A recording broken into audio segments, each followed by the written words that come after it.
Yeah, gotta aim for the top like, hello.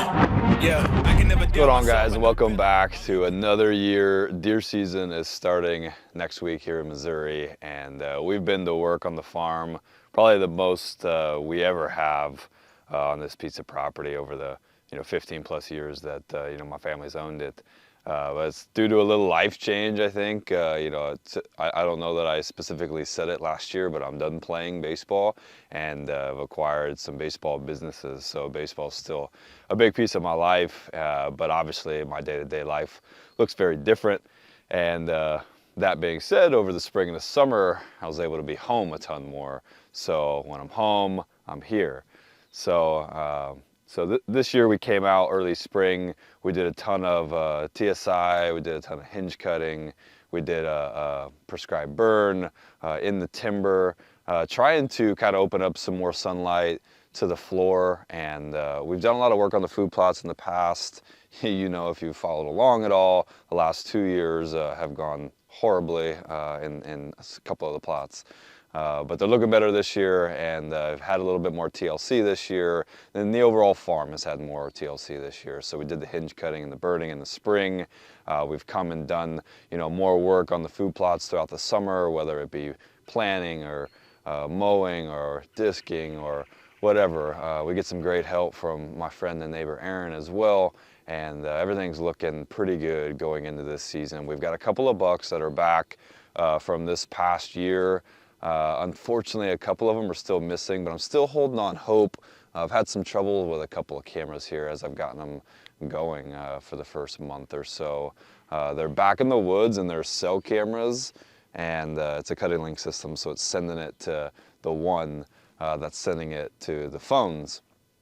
And I don't want to go back in the woods to check them. I could. I know they're taking pictures, but I'm trying to stay out of there and trying to kind of give the deer the space. That's probably the biggest thing, if I could point to one thing. The last 2 or 3 years, my dad and I have killed 5 bucks out of the same redneck in our bigger food plot on this piece of property.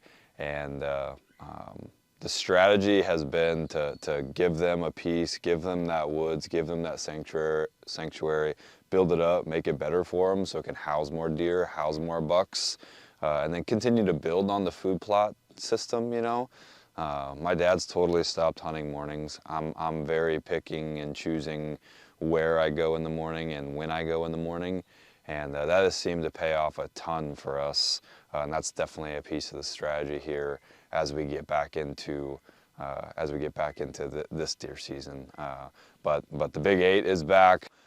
We've got a really good looking 10-pointer. I need to see a few more pictures of him. I think he's got double split G2s, and he looks a lot like the split 2 G9 buck the split G2 9 buck that we were chasing last year. I just got my first picture back of what I think might be the Big 7 from last year. My dad took probably the top hit lister. It ended up scoring 188 inches. I don't even remember, 18, 19 points.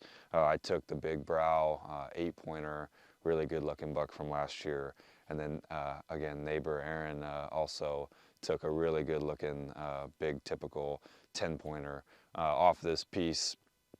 So some really good bucks went down last year. So I wouldn't have been, really surprised if there weren't a ton of bucks this year that were looking like they, were at their maturity and ready to shoot. But that's not the case. So it looks like it's going to be a really fun year.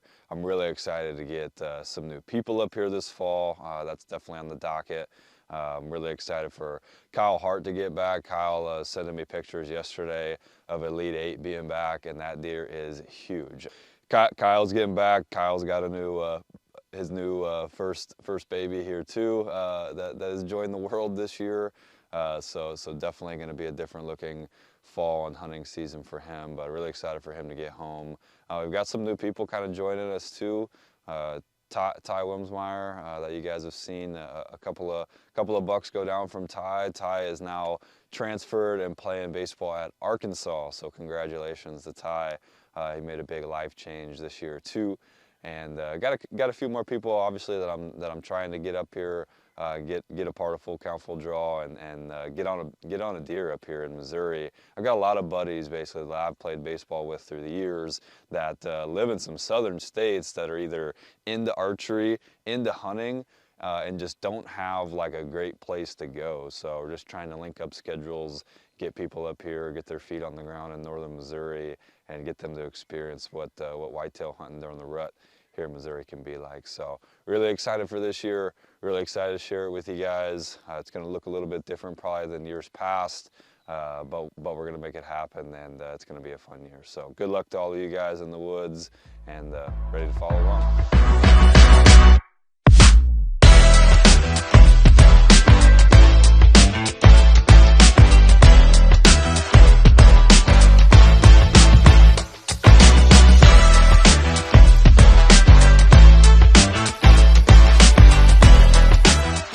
So this trip right here is our kind of last second trip, September 10th here in Missouri, and the season opens on the 15th. So this is our last opportunity to kind of come up here and check on everything before the bow season opens. Probably won't be up here for 2 more weeks to actually hunt it, but the food plots are dying for some rain. So I'm really just trying to fill them in here, some last minute kind of seed to fill in some of the gaps. We're trying to sow it down. This is the first year into some clover and alfalfa. So I've taken some annual fall seed and tried to fill in some of the gaps where the clover and alfalfa, didn't take just yet. We'll continue to kind of frost seed it over the winter and, get it going, and then reseed it maybe again next year too. But it's dying for some rain. It rained a ton in July, had a really early spring. Now since about the end of July, we've got very little rain on it. But really, I've had some trouble with my cameras, like I mentioned too. So getting some of those things kind of placed out, filling in some of these fall food plots. As you can see behind me, it's pretty dry, pretty weedy still too in some spots. So just looking to take care of that as we get kind of into the season here, and then really just making sure everything's kind of set. Blinds are cleaned and prepped, stands are prepped and ready to go. This farm, like I said, we've been kind of hunting the same little areas. We got it kind of dialed in as far as like the wear. We've been working on better access. I've been working on better, plot screens to help us get in and out of that access. We've seen some fruits of it this past couple years. Just last night, as I'm changing some of these things, I feel like we've got a handful of really good looking up and coming bucks. So we're going to have to be careful this year that, we don't pull the trigger on one of those deer with the mature deer that we do feel like we have. But we're just looking to have fun. It's fun to see this farm continue to grow and evolve. We did a bunch of the timber stand improvement stuff that I mentioned earlier on these woods right back behind me. This central spot of this farm is where the deer really like to hang out, bed, where they feel safe. It's back here over my back right shoulder is the furthest piece away from any sort of even gravel road in this little section here. So it's a really cool spot. We've had a lot of success right here, and just making sure it's getting ready to go and dialed in, and another deer season's upon us. So thank you guys for watching this video. If you want to follow along this fall with us and our team, make sure you hit that subscribe button. We'll see you back here in a few weeks.